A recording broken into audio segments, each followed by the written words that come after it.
Plaza de las Letras, un podcast literario. En efecto, La Plaza de las Letras, capítulo 16, programa 4 de la temporada 2. Un saludo con genuflexión de la persona que les habla, Aitor Pilán de Miguel, pero ya me levanto enseguida para presentar a la directora de sonido de La Plaza de las Letras, que es Sofía Álvarez, y a mis dos compañeros sin los que no sería capaz de hacer ni la mitad de lo que hago con un micro delante. Ellos son Mamen Monsoriu y Javier Alandes. Muy buenas. Muy buenas.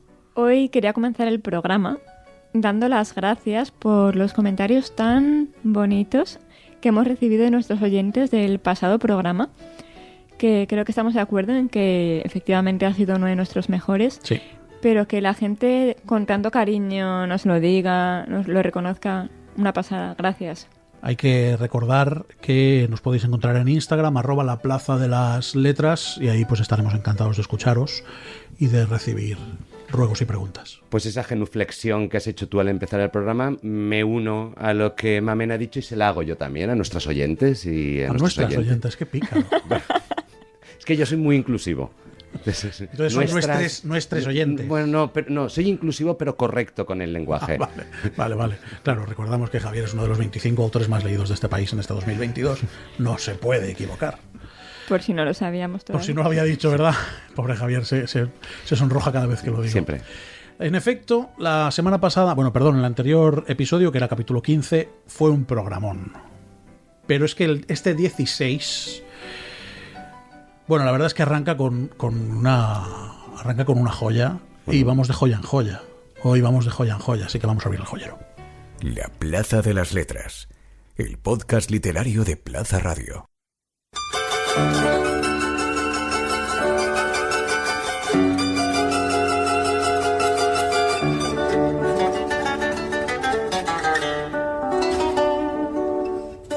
El clásico recomendado. Antón Caras, que nos pone de muy buen humor siempre para hablar del clásico. Les voy a contar una intrahistoria. Venga. Vosotros ya lo sabéis. Ah, perdón. He dicho les a los oyentes. Me había emocionado. Oyentos. Yo me había emocionado. Sí, también. A final de verano nos juntamos nosotros tres y Mauro, que es la otra mitad de Mamen, siempre que Mamen quiera llamarlo la otra mitad, y si no, que lo llame como quiera. Que Mauro puede venir al programa cuando quiera, no viene porque no le da la gana, y hablamos de qué clásicos íbamos a hacer. Y nos pusimos una lista, pues vamos a hacer no sé cuántos, vamos a hacer no sé más, vamos a hacer... Bueno, pues hasta hoy llega lo que fuimos capaces de preparar. Ya tenemos la lista de los siguientes, tranquilos, no os vamos a fallar. Y yo no sé vosotros, pero yo en este cuarto programa de la segunda temporada vi el título y pensé, menudo jardín nos vamos a meter. Así es. Porque vamos a hablar de un libro que se publicó por primera vez en 1955. Vamos a hablar de un libro de Vladimir Nabokov. Imagino que ya no hace falta que diga que vamos a hablar de Lolita.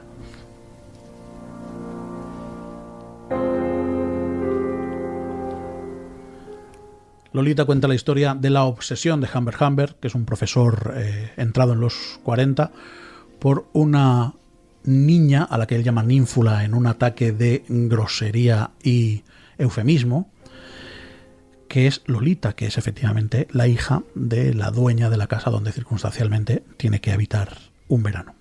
A partir de ahí, perversión y depravación colman el libro con una elegancia supina, digna de los maestros de la literatura rusa, a los que, por cierto, desde aquí recomendamos leer más. Todo en la literatura es Chekhov y todo en la literatura es Nabokov. Y en este caso, Lolita. Y además Lolita, después del resumen que nos has hecho, yo creo que es una obra universalmente conocida y que todas nuestras oyentes y nuestros oyentes la conocerán. Lolita es un libro que nos da nuestra verdadera medida como lectores. Oh, es verdad. Qué bueno. Porque es un tema que podemos rechazar. Estamos hablando de una persona de 40 años que se enamora de una niña de 12 años y ocurren cosas muy turbias en toda esa relación. Sí, porque además es amor. ¿Crees que se enamora? Qué buena eres, Mamen. Por primera vez Mamen y yo hemos coincidido en un clásico. Pero ha costado una temporada y 4 programas. Nos da nuestra verdadera medida como lectores para saber que podemos rechazar lo que está ocurriendo en la novela y podemos enamorarnos de la manera en la cómo nos lo están contando. Es que es inevitable, sí, es inevitable que el hecho factual, real, de la narración es abominable, pero la narrativa es absolutamente maravillosa. Dice, Lolita, luz de mi vida, fuego de mis entrañas. Es terrible. Pecado mío, alma mía, Lolita. La punta de la lengua emprende un viaje de 3 pasos desde el borde del paladar al borde de los dientes. Lolita. Espectacular. Es que Nabokov que yo creo que está inspiradísimo en esta novela. Hay una parte del libro donde empieza a decir que según lo que hace y en las circunstancias que está, la llama pues Lola, Dolores. Dolores, Lola, Lolita. Y siempre repite, pero en mis brazos fue siempre Lolita. En mis brazos fue siempre Lolita. Es terrible. Qué pena me da que me guste, pero me encanta cuando dices. Antes de empezar el programa estábamos hablando fuera de micro de lo que es Lolita o lo que no es Lolita. Uh-huh. Y estábamos teniendo un debate muy interesante que, si me permitís, lo voy a trasladar a los oyentes. Y es, ¿qué es novela erótica y si Lolita es novela erótica? Mamen ha utilizado una frase. ¿Puedo? Claro. ¿Puedo? Perfecto. Mamen ha dicho en un alarde de razón que novela erótica es aquella que cuando la lees te excita. Uh-huh.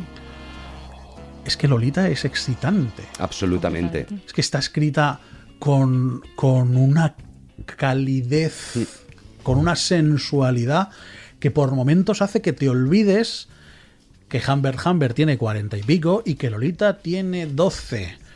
Y ahora yo os lanzo una pregunta a los dos. Más allá de que efectivamente es un acto reprobable, acoso, que hoy sería imposible publicar esta novela por 1500 razones. Sí. ¿No os parece? Y vamos a entrar, vamos a salirnos de que es un acto abominable y vamos a hablar del libro. ¿No os parece que Nabokov, incluso cuando habla de Lolita, juega a que, bueno, me parece reprobable, pero lo apruebo? Completamente. Y de alguna manera, tú leyéndola, no digo que lo apruebes porque está claro que es un incesto y que no lo puedes aprobar, pero ¿no te parece tan feo? Bueno, Mamen habla de incesto porque Lolita es la hija de la señora Hayes, que es donde Humbert se tiene que quedar en un momento determinado a pasar un verano. Que se casa con Humbert, se casa con la señora Hayes solo por el mero hecho de estar cerca de Lolita. Es terrible, claro, en realidad. El libro es un acúmulo terrible. Él empieza siendo inquilino en esa casa y en un momento determinado la señora Hayes le deja una nota y le dice: quiero que te vayas y que dejes de ser de mi inquilino. Y si vuelves, que sea porque yo estoy enamorada de ti, que sea porque tú también estás enamorada de mí y entras a vivir aquí como mi amante, como mi esposo, no como mi inquilino. Y como el padre de Lolita. Y como el padre de Lolita, claro. Y él accede para estar cerca de ella. Pero es que además, ¿hasta qué punto el trabajo de una persona que escribe es educar, moralizar? Yo creo que en ningún caso. No. De hecho, ya hemos comentado alguna vez que aquí el escritor tiene que ser Dios, pero el autor tiene que ser humilde. Claro. Entonces, en este caso juega eso, Nabokov. Directamente él no te moraliza nada, te suelta sin ningún cuidado un escenario terrible moralmente. Terrible. Y lo que pasa es que te lo hace con un pañuelo de seda, que es que dices, es que la madre que lo parió, es que hasta lo justifico. Y lo justificas incluso por lo cual es terrible. El arco de transformación que tiene la propia Lolita, ¿no? De ser esa niña inocente. La ínfula. De ser esa niña inocente a llegar a ser una manipuladora incluso en algunos momentos. Iba a llegar a eso. Porque ese primer viaje que hacen Humbert y Lolita, cuando la madre de Lolita ya ha muerto, ha muerto, es un decir. Ha muerto, ha sido atropellada después de un ligero ¿Y por qué empujoncito. Es atropellada? Porque descubre el diario. Claro, descubre el amor de Humbert por su hija. Es un amor sucio, depravadísimo, perverso. Y aunque él le intenta convencer de que es una ficción, evidentemente... No cuela. La señora Hayes es una señora y como tal sabe lo que hay y lo que no hay. Pero es verdad que ese primer viaje que Lolita, cuando Humbert la recoge del campamento y Lolita le dice: no somos amantes, ¿no me das un beso? Es que, cuidado, que el culpable es él, evidentemente, y como decía Javier, no estamos moralizando, ni siquiera pretendemos sentar cátedra de nada, pero es que Nabokov hace un ejercicio. Hablábamos de los estudios de los personajes en programas anteriores. Hace un estudio de personajes tan salvaje que acabas por justificar a Humbert, por culpar a Lolita, y 50 páginas adelante culpas a Humbert y justificas a Lolita. Es una auténtica locura de libro. Eso es. Y además Nabokov, que era un genio de lo las era, letras, lo era, sin duda, un genio sin de las duda. letras, además de meterse en este jardín, que se mete de una manera absolutamente consciente y juega con... tratando de descifrarnos quién es más culpable que quién. Además es que todo el libro está lleno de referencias a otros autores, referencias a Poe, a Proust, a Prosper Mérimée, al Marqués de Sade. Son referencias muy sutiles, pero que vuelven a dar la verdadera medida de un lector. Hay una escena que a mí me gusta especialmente. Me siento muy mal diciendo que me gusta. Que ahora me comentaréis vosotros cuáles son vuestras escenas, ¿no? Que es cuando está él escribiendo en su despacho y entra Lolita, se posa sobre sus rodillas. Uf, claro, madre mía. Claro. Y le dice que está escribiendo, que le gustan sus papeles. Es que es cachonda esa escena. Es que esa escena es cachonda, ya está, y no pasa nada. O sea, es que Nabokov ahí lo hace por lo que lo hace. Y es también el punto de inflexión entre la admiración y la admiración mutua, ¿no? Bueno, es que al final al deseo se puede llegar de muchas maneras, pero la admiración es posiblemente una de las más importantes. Sí, pero en la parte hasta ese momento es como que nosotros vivimos todo el libro desde el punto de vista de él. Y en ese momento es cuando empiezas a ver que también es por parte de ella, que también hay algo. Entonces mola mucho. A mí una de las... hablabas de las escenas. A mí una de las partes que más me enloquece del libro por lo que significa es cuando Humbert, que está contándolo en un juicio, bla, bla, bla, porque el libro es la declaración de Humbert en el juicio por todo lo que sucedió. Cuando Humbert habla de las ninfulas. Y hay una parte absolutamente descacharrante y con una bajeza moral terrible, que es cuando habla de que las ninfulas son ninfulas hasta que cumplen 15 años. Esa parte es... Y a él le da pavor. Que literariamente es magnífica, pero en efecto cuenta el asco que les tiene a las niñas de más de 15 años. Me parece un ejercicio literario tan salvaje, tan difícil de escribir con esa claridad, con esa concisión, con esa elegancia, sin que de verdad quieras asesinar a autor y personaje. Bueno, pero no nos olvidemos que si abrimos cualquier periódico a día de hoy, está lleno de Humberts. Bueno, pero no cualquier periódico, cualquier radio, las noticias, cualquier empleo. La pregunta, chicos. Por lo tanto, no es un personaje quizá tan alejado de la realidad. No, lamentablemente. No. Pero la pregunta es, ¿se habría publicado Lolita hoy? No, nunca. No, esa pregunta es la más fácil de responder de todas. Claro. Y si alguien se atreve, igual está en la fiscalía, como los que escriben tweets. Es mucho más difícil responder ¿te gusta Lolita? Que si se publicaría hoy. Eso. ¿Porque te gusta Lolita? Me gusta Lolita. Y es duro reconocerlo, ¿verdad? ¿No sentís que es duro reconocer que te gusta este libro? Es que es muy duro el libro. Claro. Es que es muy... Ojo, y es de obligada lectura. Me flipa Lolita y me da... o sea, siento rechazo hacia ciertas partes. Y es duro reconocer que te gusta el libro y cómo está contado y cómo está explicado. Primero reconocérselo a uno mismo y luego reconocerlo en público. Y ahora os hago una pregunta antes de pasar a tu sección, Javier. El libro... Durante mucha parte del libro cuenta esa relación perversa y depravada y sucia moralmente entre Humbert y Lolita y con el baile de la señora Hayes, que es la mamá de la ninfula. Pero luego llega un momento en el que Lolita se hace mayor. ¿Y no os parece que él se hace pequeña? Incluso la maltrata desde la pequeñez? Claro. Completamente. Efectivamente. Y ahora os hago la pregunta que os quería hacer. Mayor, específica sí, mayor. Mayor, sí, correcto. 17 años. Sí, correcto, sí, perdón. Claro, es que mayor desde 12, claro, perdón.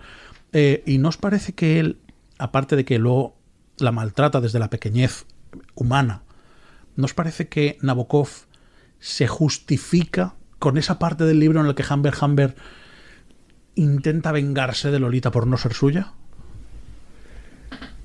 Me encanta haceros preguntas y que os calléis, realmente Humbert necesita vengarse de lo que ha ocurrido. De algo. De algo. Porque la derrota es mayúscula. Y encuentra algo con lo que vengarse. Sí, decir, al final encuentra un personaje aliado de Lolita que lo encuentra y lo mata y por eso está en la cárcel. A tiros, efectivamente. Y por eso está en la cárcel. A mí me parece que es una realidad como una casa. Incluso pongámonos en cualquier otra situación en la que el hombre no está haciendo las cosas muy bien con la mujer y la mujer está como por detrás en el momento en el que eso se invierte, la mujer se pone por encima, siempre el hombre se hace pequeño, siempre. De todos modos, para terminar, si me permitís, sí que me gustaría comentar un dato que me ha parecido muy curioso de las ediciones. A Lolita, en las portadas de las distintas ediciones e incluso en las películas, es una femme fatal. Nos la pintan con en la película de Adrian Lyne con las gafitas de corazones. Bueno, sí, luego en la película de Jeremy Irons también la pintan de ese palo. Pero Anagrama, en su última edición, la portada ya no es una femme fatal, es una chica con una cuerda, para darle cuerda a la espalda, queriendo hacer una analogía de la manipulación, de que es manipulada ella. Bueno, empata. Hay una película que se llama La librería, que está basada en la novela de Penelope Fitzgerald, que la parte que más me gusta es cuando se publica Lolita por primera vez y la librera hace la labor de librera de hoy en día, que es apostar por esa primera novela que inicialmente te da pavor recomendar, por lo que van a pensar los lectores cuando la lean. Pero ella insiste porque ella confía en que es buenísima y su cliente fiel se enamora de ella como librera por esa recomendación. La recomiendo también, ya que estamos. Pues venga. Vamos a contar mejor.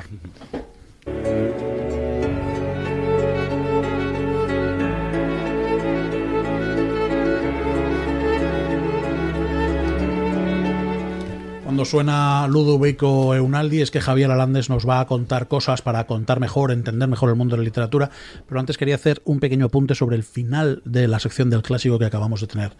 Qué suerte tenemos y tenéis vosotros, oyentes, de contar con una librera que de vez en cuando nos suelta una pildorita de cómo se ejerce el trabajo de librera. Ya sabéis que en mundoimperio.com y en la librería Imperio de Valencia podéis encontrar todos los libros que queráis con Mamen y Mauro, que son un 12. Pues veréis, hoy en la sección quería hablar de esa frase que algunas compañeras o compañeros de vez en cuando me dicen que supone una de las mayores alegrías para una persona que escribe. Y la frase es: he conseguido un contrato editorial. Y supone una alegría enorme. Significa que tu obra, la que has ido construyendo en la soledad de tu despacho, de tu habitación, etcétera, puede ver la luz. Pero también me doy cuenta que esa alegría de ese contrato editorial hace que se nos pasen determinados detalles que son muy importantes. Y me gustaría hablar hoy de esos detalles, si me permitís. Adelante. Me encanta el tema. Bueno, como siempre. Bueno, es que pues, no falla nunca. Cuando... No nos vamos a poner abogados aquí, ¿eh? No nos vamos a poner especialistas en derecho, no. Pero sí que vamos a hablar de determinados puntos que son muy importantes tener en cuenta. Cuando firmamos un contrato editorial, realmente lo que estamos haciendo es ceder los derechos de nuestra obra a una editorial para que la comercialice. Ojo, los derechos por escrito, en audiovisual, en podcast. Ahora vamos ahí. Que lo que estás haciendo es vender tu alma. Ahora vamos ahí. Al diablo. ¿Eso qué bueno, significa? depende de la editorial. Porque hay editoriales que ni por esas. Que, ya que estamos cediendo los derechos, evidentemente tenemos que demostrar de algún modo que esos derechos son nuestros. Los derechos ya son nuestros desde que hemos escrito la obra o desde que hemos pintado un cuadro, solo por el hecho... Un inciso. ¿Son nuestros desde que está acabada o son nuestras desde que hemos registrado la propiedad intelectual? Los derechos son nuestros desde que está acabada. Ahora bien, si lo que queremos es un certificado de esos derechos, tenemos que acudir a un registro de la propiedad. Por lo tanto, lo primero, antes de ceder unos derechos, es de poder demostrar que son nuestros. Y ahí es lo primero que hoy quería abordar. Está de moda el que los derechos se registren a través de plataformas de internet privadas, tipo Safe Creative. No sé si la habéis oído. Sí, Safe Creative. Safe Creative. De toda la vida de Dios. Safe Creative. Safe Creative. Por lo tanto, podemos registrarlo a través de un registro público, el registro de la propiedad o propiedad intelectual, o a través de una plataforma privada como Safe Creative, que hay varias. O puedes hacer incluso las dos. Muy bien. Una en el proceso y luego la legal como Dios manda cuando la acaba. Claro. ¿Qué ocurre? Que la realidad es que tenemos la oportunidad, la gente que escribe, voy a hablar por escritores, no voy a hablar por diseñadores de videojuegos, por desarrolladores de software, hablando para escritores, tenemos un registro público, un registro que eleva a público que nosotros somos los autores de esa obra, que en cualquier juicio, en cualquier desavenencia y demás, podemos demostrarlo y a través de ese documento que el Estado emite refrendando que nosotros somos los autores. Por lo tanto, tiene un poder muy importante. El catastro, una notaría pública, quiero decir, es lo mismo, pero en propiedad intelectual. Claro, a mí es que Safe Creative es tan cómodo. Y tan barato. Esa es otra. Barato, Vale. que es que pagas 70 euros y tienes todo el año, ¿eh? En el registro de la propiedad intelectual pagas 13 euros y tienes la obra toda la vida. No, ya, pero es que en Safe Creative... yo no estoy a favor de Safe Creative y yo tengo cuenta y tengo Sí. muchas cosas registradas ahí. Pero puedes registrar 1.500 obras. Sí, claro. Con 80 euros al año. Eso es. Si somos autores o creadores prolíficos, es importante a lo mejor tener en cuenta eso. Yo, que no tengo más capacidad que escribir un libro cada 2 años, voy al registro de la propiedad intelectual, pago mis 13 euros. Un libro cada 2 años, dice el autor. Pago mis 13 euros y lo tengo registrado. ¿Para siempre? Para siempre y 70 años después de mi muerte. Hasta 70 años después de mi muerte. Por 13 euros. Por 13 euros. ¿Qué ocurre si una empresa privada como Safe Creative quiebra? Cierra, la absorbe otra empresa, cambia de domicilio fiscal. Safe Creative es gratuito hasta que necesitas un documento que acredite que eres el autor. Es cuando tienes que contratar la cuenta premium y pagar esos 60 euros al año. Creo que son 79. Es que no es dinero. No es dinero para poder registrar cuantas obras intelectuales quieras. Porque ahí sí que te permite guiones de podcast, guiones de series, historias de videojuegos. Ahí te permite cualquier obra de intelectualidad. E incluso... si lo que queremos es registrar distintas versiones, efectivamente, o durante el proceso de creación ya queremos ir registrando, desconozco el proceso de creación de personajes de videojuegos, pero a lo mejor tienen 50 versiones, pues puedes ir registrando cada una de ellas. Pero literariamente yo siempre voy al registro de la propiedad intelectual público. Cada ciudad de España tiene una sede, se puede hacer online también, es muy cómodo. Y tenemos esa protección por parte de una administración pública. Con eso ya podemos ceder los derechos. Y tenemos el contrato. Y he visto contratos donde la gente firma que mató a Manolete. Hombre, claro, pero es que además aquí hay que tener en cuenta una cosa. Y los tres, unos con más éxito y otros con menos, los tres hemos publicado libros. A los tres nos han pagado por publicar, lo cual creo que es una verdadera fortuna para tal y como está el mundo literario. Es un hito, claro. Es un hito, efectivamente. Por eso nuestro podcast es tan bueno, permitidme la digresión. Pero es que hay mucha gente que hace lo que sea porque le publiquen. Gente que está verdaderamente desesperada y literal le vende su alma al diablo porque la editorial Pichifliti de Granada o de Toledo, que publica un libro cada 3 años con 60 ejemplares y que además te los cobra a precio de oro, te diga que te ha publicado tu libro. Y eso es una cosa que hay que tener muy en cuenta. Ojo, y aquí vamos a hablar solo de momento de lo que es una editorial. Es que quiero dejar muy bien claro que una editorial es una empresa que te edita un libro sin coste. Empresa, qué importante es eso que has dicho. Claro, que te edita un libro sin coste. Cuando tú ya tienes que pagar por editar, ya no es una editorial, es una empresa de servicios editoriales. Pero yo empatizo mucho con esas personas que venden su alma al diablo, como tú has comentado, porque yo me acuerdo muchísimo del día que me dijeron que sí a autopublicar, recalco el auto, mi primer libro.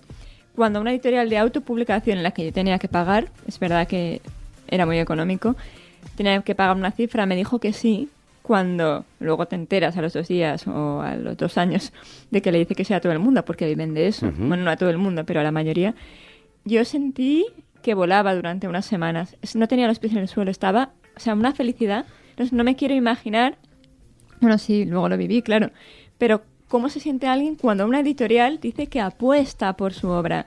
Aunque sea la editorial de Granada. No, bueno, al final da igual donde sea. Bueno, entonces hay un problema, hay una cuestión de fondo, que es que al final una empresa como una editorial está jugando con la ilusión, tiene en sus manos la ilusión de las personas que escriben. Y una ilusión muy primitiva. Yo lo siento, pero no voy a estar de acuerdo. Una empresa no juega con la ilusión de nadie. Una empresa está hecha para ganar dinero. Sí, pero en esos... Una cosa no quita la otra. En esos contratos pueden haber determinadas cláusulas leoninas, que no ilegales, efectivamente, que no ilegales, leoninas, que la persona por la ilusión de publicar firma. Entonces yo he visto gente que cede derechos por 15 años. ¡Hola! Yo. Mamén, pero si tú eres una mujer lista. Ahora. ¿Qué tenemos que tener en cuenta cuando el día que nos pongan ese contrato editorial? ¿Qué puntos básicos tenemos que tener en cuenta? El primero, ¿durante cuánto tiempo cedemos nuestros derechos? Oye, ¿cuánto? Y lo que firmemos es porque estaremos de acuerdo igual, pero hay que saber por cuánto tiempo. Y, ojo, ¿qué tiene que ocurrir para recuperarlos si en algún momento eso es muy importante, deseamos recuperarlos? Eso es muy importante. Es que a lo mejor dice, oye, me los cedes por 5 años, pero me tienes que avisar en el año 1 de que los vas a querer recuperar. Y tú ni te acuerdas. Bueno, yo lo siento mucho, pero si has firmado un contrato y no te acuerdas, la culpa es tuya. Claro, evidentemente, pero por eso hay que tenerlo en cuenta. Por lo tanto, ¿cuánto es el plazo de la cesión de esos derechos? ¿Para qué estamos cediendo los derechos? Es decir, lo normal es que lo estemos cediendo para una edición y publicación de una novela. Pero, como tú bien decías antes, lo estamos cediendo para ebook, lo estamos cediendo para audiolibro, lo estamos cediendo para posible venta de derechos audiovisuales, lo estamos cediendo para posible traducción para otros países. Todo eso el contrato debe recogerlo y debemos tenerlo en cuenta. Y si me permites, no solamente debe recogerlo, sino que además debe recoger distintas fórmulas de pago para cada uno de esas cosas. Claro, las remuneraciones son completamente distintas para cada uno de esos formatos. El estándar de la industria por lo que es la publicación de una novela en formato papel, como la conocemos, es que a la autora o al autor le repercute el 10% del precio de venta del libro sin IVA. Pero en un ebook es distinto. En un ebook puedes llegar hasta el 25%. Pero ¿y si la edición es de bolsillo? El estándar en edición de bolsillo es el 7%. Por lo tanto, todo eso hay que tenerlo en cuenta también. Y ojo, ¿cuándo nos lo van a abonar? Ah, bueno, claro. Importante. ¿Cuándo nos lo van a abonar? Que el contrato viene especificado y tenemos que saberlo. Si es una liquidación anual, 2 liquidaciones anuales. Si es una liquidación anual pero pagadera en los primeros 6 meses del siguiente año. Todo eso tenemos que saberlo. ¿Te puedo hacer una pregunta? Sí, me la puedes hacer. No sé si tendré respuesta, pero me la puedes hacer. Sí. ¿Qué opinas tú? Es que esto está muy a la orden del día. Viene mucha gente cada semana a consultarme esto. ¿Qué opinas tú de esto que se ha puesto tanto de moda ahora en los contratos editoriales de te publico, pero me compras 150 ejemplares? ¡Hala! ¡Wow! ¿Eso existe? Todo. ¿Eso existe? ¿Que sí existe? Lo raro es cuando no existe. Pero escúchame una cosa. 150 ejemplares. 150 ejemplares. Es una locura eso, ¿eh? ¿Me compras? Y no te voy a decir nombres editoriales. No, están... sí que tengo algunas. Por ejemplo, tengo alguna de ejemplo. Yo, por ejemplo, pero con muchos menos ejemplares. Todos los autores tenemos la potestad de comprar voluntariamente a nuestra editorial ejemplares de nuestro libro. Y a precio más barato de lo que es el precio de venta. Aproximadamente un 50%. Eso es otra cosa. Cuando te están diciendo, oye, yo te publico, pero me tienes que comprar 150 ejemplares a PVP. A precio de venta, claro. A precio de venta. Si el libro vale 15 y te están pidiendo 150, estamos hablando de 2.250. Pero es que eso es autopublicación encubierta. Gracias. Totalmente. A eso venía. Totalmente. A eso venía, ¿no? Es decir, es que esa empresa quiere recuperar su inversión gracias a la autora o el autor. Eso no es una editorial. Eso es una empresa de servicios editoriales totalmente legal. Y si firmamos el contrato, simplemente que sepamos lo que estamos firmando. Es correcto. Así que esa buena noticia de me han ofrecido un contrato editorial, por favor que vaya acompañada de esa reflexión de voy a leer el contrato editorial. Merece la pena a veces pagar un abogado para eso, sí. Lo que seguro que merece la pena es escuchar la entrevista que tenemos a continuación. La Plaza de las Letras, el podcast literario de Plaza Radio. Seguimos en la Plaza de las Letras y llega uno de los momentos que más nos emociona. Y es cuando tenemos un autor o una autora. En este caso, además, tenemos la posibilidad y la suerte de escuchar cómo arranca su libro. Cajas, cajitas, joyeros, pastilleros, urnas, estuches, jarrones. Esta casa que ahora les pertenece alberga un museo de recipientes. De marfil, de madera de pino, de ébano, de barro, de porcelana, de cristal, de los papeles satinados que se utilizan en papiroflexia. Nora los revisa. Nacida en 1988, Aisha de la Cruz es licenciada en Filología Inglesa, es doctora en Teoría de la Literatura y Literatura Comparada y escritora. Ha publicado las novelas Cuando fuimos los mejores, de música ligera, La línea del frente y cambiar de idea. Ha sido la ganadora de los premios Euskadi de Literatura 2020 y Librotea Tapado, finalista también del 15, premio Dulce Chacón, y reconocida por el suplemento Babelia como uno de los 10 mejores libros del año 2019. Es joven y escribe maduro. Aisha de la Cruz, muchísimas gracias por estar en la Plaza de las Letras. Hola, un placer. Aisha, lo primero que tenemos que preguntar es lo que le preguntamos a todos los autores, y es ¿qué vamos a encontrar en tu última novela? ¿Qué vamos a encontrar en Las Herederas? Bueno, vamos a encontrar mucho jaleo. Hay 4 personajes principales y sobre todo una propuesta que desde el principio aspira a romper un poco el realismo, ¿no? Es una novela que sí que empieza con tintes de novela social y poco a poco se va enrareciendo hasta que, digamos, que llega a habitar la magia y lo mágico en todo su esplendor. Así que, bueno, creo que la trama es divertida, es variada y hay un poco de todo. Bueno, Aisha, en primer lugar, enhorabuena por esta nueva obra de arte. Yo particularmente me enamoré de ti, bueno, literariamente hablando, con Cambiar de idea, tu anterior obra, tu ensayo sociológico, que publicaste con el sello Caballo de Troya, que por si nuestros oyentes todavía no lo saben, es el sello de Penguin Random House, que se encarga de dar voz a autores pues más nobles, y en el caso, como es el caso de Aisha, de que funcionen, ya los mantendría en el mismo sello o los ascendería, como le ha pasado a ella, a sellos pues superiores, entre comillas, ¿no? Las Herederas ha sido publicada ya con Alfaguara, por lo cual podemos adivinar ahí un salto importante, una consolidación y un reconocimiento por parte de los lectores. ¿Cómo has experimentado ese salto? Vaya, me ha hecho muchísima gracia lo del ascenso. Sí que es verdad que a veces el mundo de la literatura parece un poquito como asimilable al del fútbol con sus divisiones y sí que es verdad que ahora mismo me siento como en primerísima división y bueno, y esto supone, es decir, está el reconocimiento por supuesto, pero también como una ampliación de la portavocía, ¿no? O sea, la capacidad de llegar a lectores a los que no he llegado nunca. Y por tanto, pues es una sensación de responsabilidad también mayor, ¿no? Así es. Aisha, muchísimas gracias por estar con nosotros. Soy Javier. Fíjate Hola, que Javier. leyendo Herederas, yo creo que las personas que también escribimos, pues leemos como lectores, pero también como escritores, y tratamos de sacar esas ideas clave, esos hilos conductores que hay a lo largo de toda la obra. A mí me ha impactado mucho esa idea que sobrevuela toda la novela del, no sé si lo voy a decir bien, del drogarse para producir, del no estamos locos sino enloquecidos. No sé si era una de las premisas que querías, sobre la que querías basar esta novela.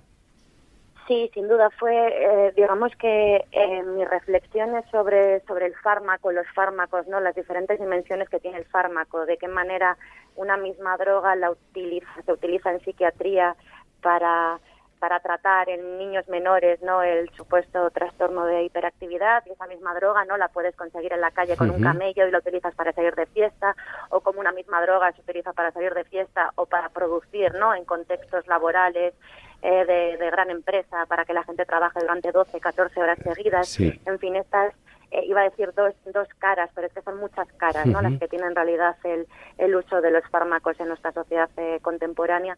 Era algo que llevaba mucho tiempo llamándome la atención y que se reforzó, digamos, cuando yo me fui a vivir en plena pandemia a una aldea muy pequeñita en el norte de Burgos, y me dio por identificar las plantas que crecían en las cunetas, y descubrí que estaba rodeada de una botica ancestral, estaba rodeada de drogas, digamos, y las drogas que crecían en las cunetas también representaban estas múltiples dimensiones del fármaco, ¿no? Porque me encontraba el hipérico, por ejemplo, que dicen que es un serotonínico, ¿no? Pues algo similar al Prozac. Me encontraba equivalentes a la aspirina, y también me encontré plantas alucinógenas, ¿no?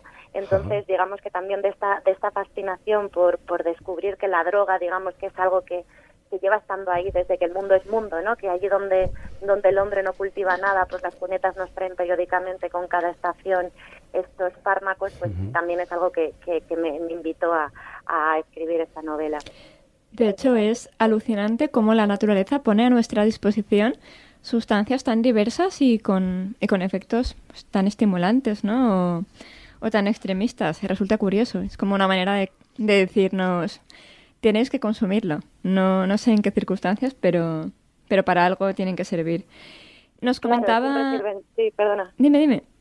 No, digo que siempre sirven para algo, ¿no? Por ejemplo, recuerdo que me planteé esto, ¿no? El opio, la dormidera del opio también creció al lado de mi casa, ¿no? En mayo, junio, y claro, ahí te das cuenta, la naturaleza te da opio para ayudarte a morir, ¿no? O sea, no hay nada más útil cuando tienes como dolores terminales, digamos, que el opio. Otra cosa es que el opio lo tomemos en contextos en los que no nos estamos muriendo, ¿no? Digo que en efecto tiene varios usos, ¿no? Y depende como del contexto, del uso que le demos a la droga, pues que tenga como efectos paliativos o que desencadene, pues eso, alarmas sanitarias mayúsculas como la de la heroína. Nos comentaba nuestro compañero Aitor, cuando estábamos hablando antes de comenzar el programa, que le ha llamado mucho la atención tu madurez a la hora de escribir para lo joven que eres. Bueno, y es que ya tan joven no soy. Para mí sí que eres muy joven. Y eso siempre es subjetivo. Yo me siento ya muy vieja. Y es que en esta obra nos muestras 4 personalidades que son, o sea, 4 personalidades muy trabajadas, muy diferentes, y que son también pues 4 maneras de afrontar una misma realidad, ¿no? Sí, Mamen, recuérdanos esa realidad a la que se enfrentan esas 4 personas, ese hecho que les une. Que todavía no hemos hablado de lo principal, que es el argumento. La abuela, doña Carmen, fallece y claro, y deja como herederas de la casa donde ella vivía, en el pueblo, a sus 4 nietas. Sabéis siempre que hay un tercio de herencia que depende de uno mismo. La legítima. Que lo puedes poner como tú quieras, a tu disposición. Pues ella se las deja a sus 4 nietas. Y cuando se reúnen las 4 nietas en la casa del pueblo para ver qué hacen con la casa, cada una tiene un fin completamente distinto a la otra. Bueno, una quiere montar como... Retiro espiritual. Un centro así de retiro espiritual. Fruto, si me permites, Mamen, y disculpa que te corte, del magnífico estudio de 4 personajes distintos y corales que ha hecho Aisha. Sí. Me encanta. Y de hecho, bueno, ahora comentaremos con cuáles habéis sentido más identificados. Eso, me gusta mucho. Y bueno, una quiere convertirla en un centro espiritual. Otra, 2 de ellas optan por venderlo. Realmente la decisión la toma una de ellas, pero la otra le sigue en todas sus decisiones. Y luego hay una última que quiere quedarse en la casa, pero al final acaba apoyando a su prima Erika en crear un centro. Entonces me gusta mucho porque, por un lado, Olivia, que es la cardióloga, trata de buscar pistas, pastillas en todos los rincones para ver qué ha sucedido, quiere saber la verdad. Liz, por su parte, sufre una psicosis, tuvo un episodio bastante malo, intenta apoyar a su prima, pero se encuentra como prácticamente al margen. Mientras tanto, Nora, que es mi personaje favorito, os lo desvelo ya, trata de buscar pastillas, pero para su uso personal, porque ella, tiene un trabajo precario y las necesita pues para rendir al máximo. Y luego tenemos a Erika, que ella solo ve su plan. ¿Con qué personajes os habéis sentido identificados? Bueno, yo creo que estaría muy bien que Aisha nos comentara... Claro, yo creo que es ella la que nos tiene que contestar. ¿Qué estudio de personajes hay ahí, ¿no? Esas 4 personalidades tan diferentes. ¿Cómo trabajaste esas fichas de personajes, Aisha? Bueno, es curioso porque a priori hay un tema, ¿no? El suicidio de la abuela al final en la novela que ha resultado ser es una especie como de eco distante, ¿no? Es decir, la novela parte del suicidio de la abuela, pero no acaba de cobrar un peso protagónico, ¿no? Se queda un poco como una cuestión más difusa, pero en mi planteamiento inicial sí que iba a ser casi como el tema principal de la novela. Entonces me imaginé a 4 mujeres que reaccionaban de 4 formas distintas, digamos, ante la experiencia de un suicidio cercano. Y esto es muy curioso porque realmente las 4 en este sentido estaban inspiradas en mí misma. Yo hace unos años pasé por esto, ¿no? Se murió alguien muy cercano a mí y yo encarné, digamos, como las 4 salidas simultáneas, ¿no? Muchas veces contradictorias que aparecen reflejadas en los personajes, que son un poco como, resumiendo, como por un lado está la forma de afrontarlo de Olivia, que es una forma de no afrontarlo, una forma de intentar solapar el duelo con intentar buscar el porqué, ¿no? Es como, en lugar de llevar a cabo un duelo, pues llevar a cabo una pesquisa detectivesca, ¿no? Como si en lugar de un suicidio fuera un crimen, un asesinato a lo que te estás enfrentando.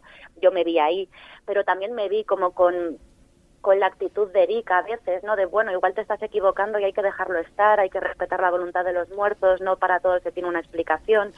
Y sin duda me vi en la postura tanto de Liz como de Nora, que es en el fondo similar, de dar por hecho que la persona que se había suicidado tenía algún tipo de patología, ¿no? En la novela Nora apuesta por la drogadicción, no dice yo soy yonki como era yonki mi abuela y entonces esto no hay que buscarle tres pies al gato, ¿no? O sea, hizo esto porque era adicta, y Liz en cambio lo ve más como una especie como de marca hereditaria, ¿no? Dice yo que soy psicótica, o más bien que me han puesto esta etiqueta de psicótica, ¿no? Pues obviamente lo habré heredado de mi abuela y de ahí viene, ¿no?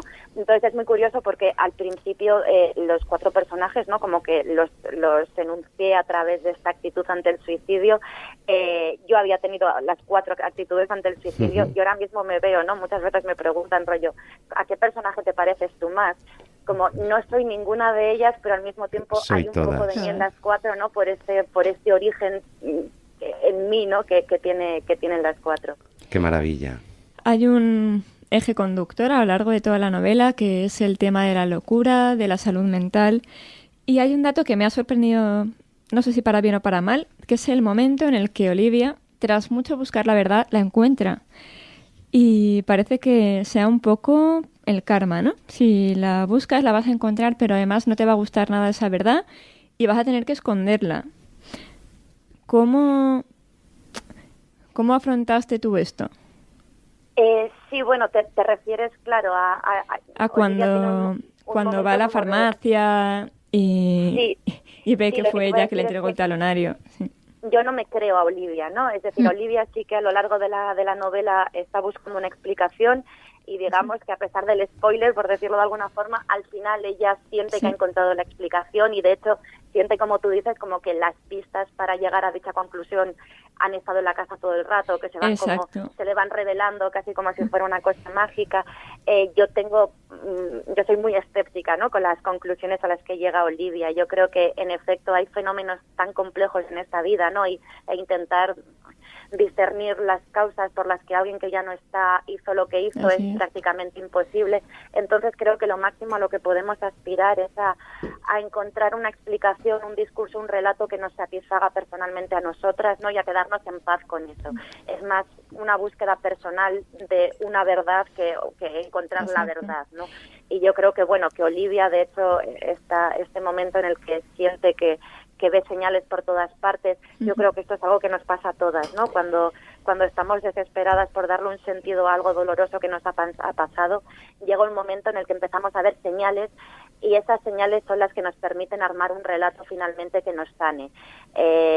No es tanto que el relato esté ahí como algo verificable, objetivo, ¿no? Sino que de pronto encontramos como la forma de encontrar, de llegar a una explicación que nos dé paz, que nos dé cierre. Y de hecho esa parte me ha encantado porque de alguna manera pones en valor la locura, la intuición y tachas un poco la explicación científica, ese marco científico del que parece que no nos podemos salir si queremos estar en la verdad, ¿no? Esa parte me ha gustado mucho. Aisha de la Cruz es la autora de Las herederas, es un libro que ha publicado Alfaguara y es verdad que yo les decía antes de entrar al programa, Aisha, que para tener la edad que tienes escribes muy maduro, miedo y alegría nos da a lo que puedas llegar. Y muy bien. Miedo yo me doy a mí misma también continuamente, pero gracias en todo caso. Aisha de la Cruz, autora de Las herederas y de otras 4 novelas, os recomendamos encarecidamente que las busquéis en vuestras librerías. Aisha, muchísimas gracias por participar y por pasarte por la Plaza de las Letras. Muchísimas gracias, Aisha. Un saludo.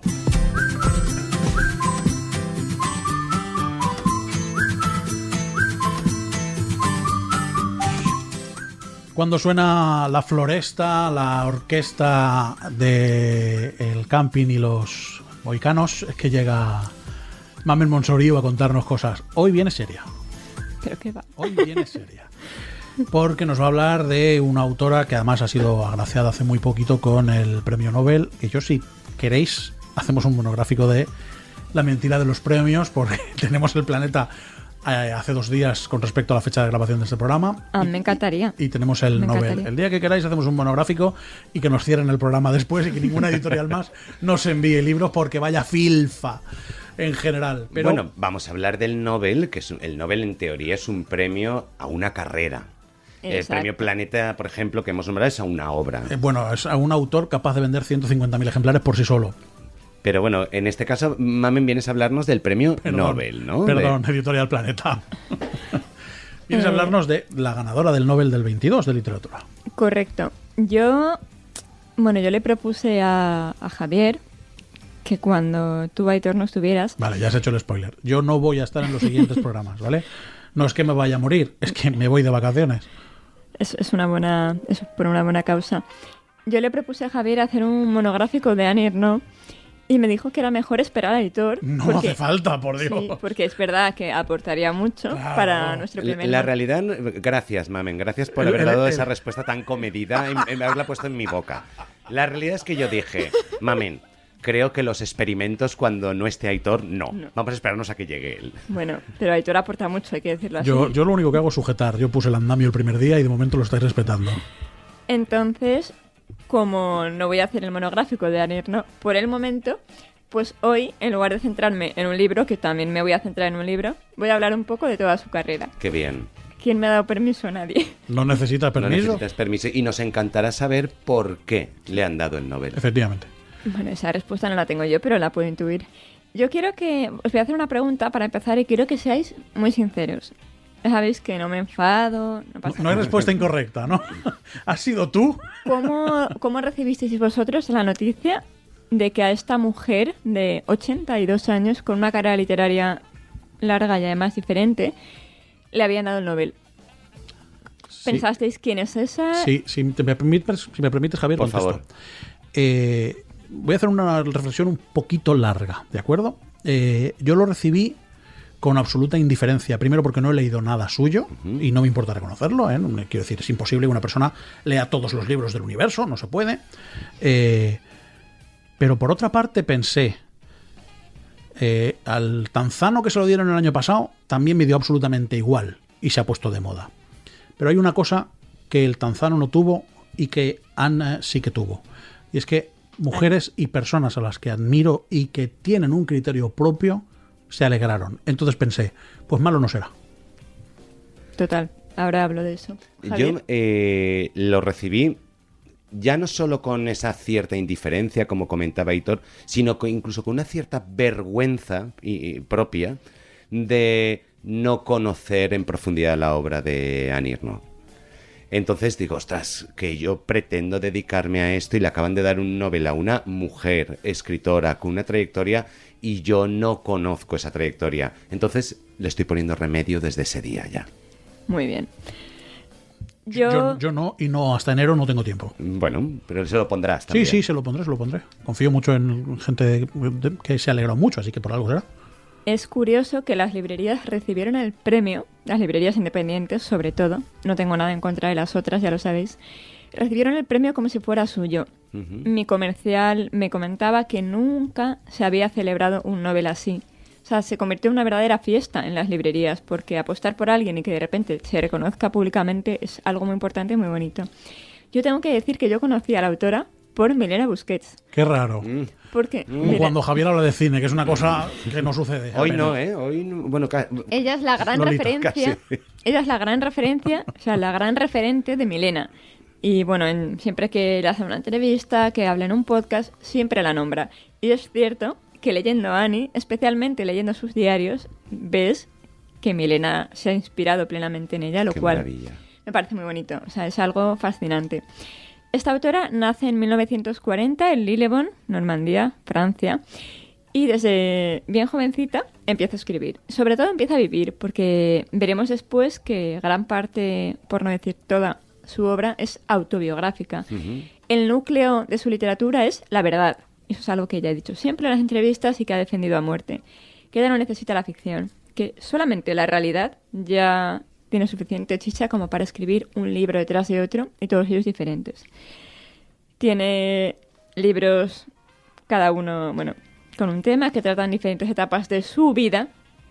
Por ejemplo, la adolescencia, en el libro de Memoria de chica, que narra cuando esa niña se va de campamento, tiene sus primeras experiencias sexuales y se desata, hablando claro y mal, debido a que no ha recibido educación sexual.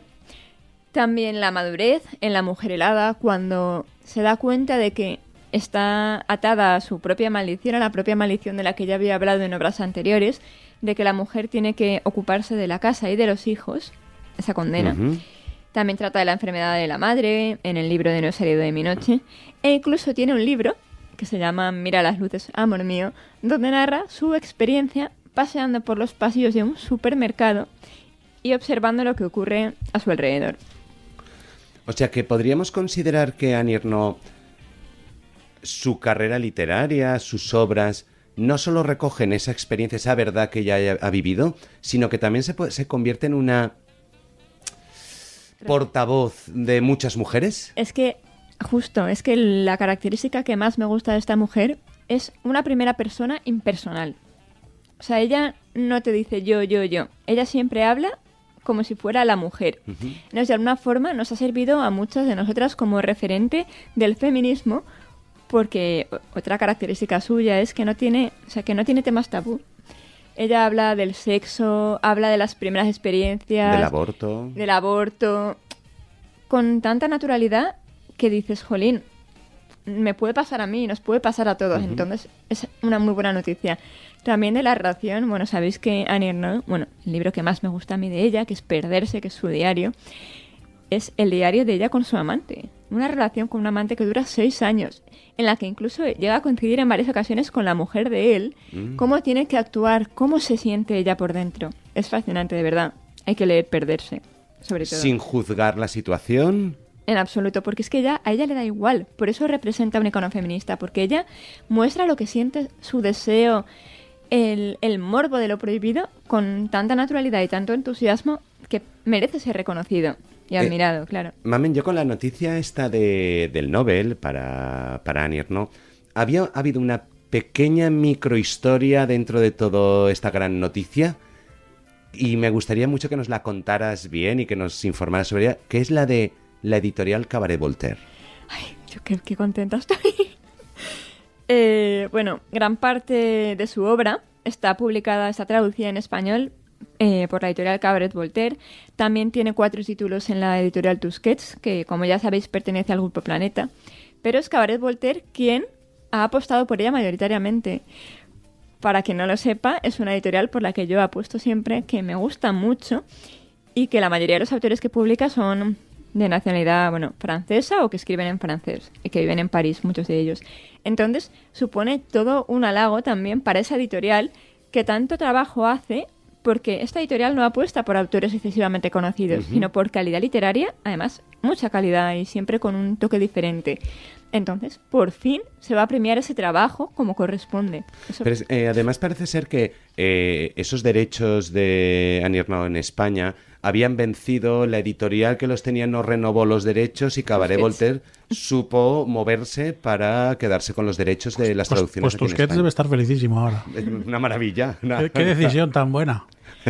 Hay una característica de esta autora que me gusta mucho y enlaza con el libro del que he elegido hablar, que no ha sido una decisión fácil, que es que esta autora y del tiene... que vas a hablar 2 minutos. 2 minutos, suficiente, así no hago demasiado spoiler.